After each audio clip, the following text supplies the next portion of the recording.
shoulder, holding my hand, you're kissing my cheek. I don't know what to do now. Can't look at my phone, cause somehow it knows to remind me that it's over.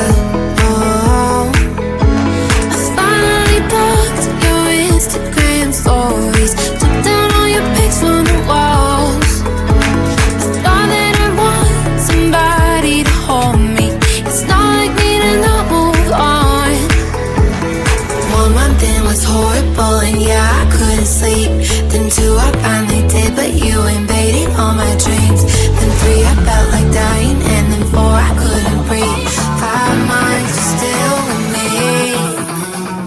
I still play our songs in the car, and I still check my phone, think you're calling. I still sometimes pretend you're here when you're not.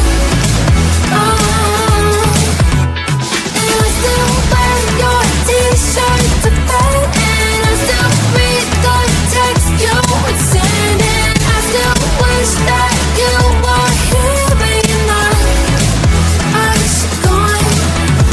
Thought it'd be a little clearer after some time, and I would see only me in the mirror, but you're still here looking at me. So when you said forever, was it a lie? What did you mean? Was the story really over? You know, in my book, it was you and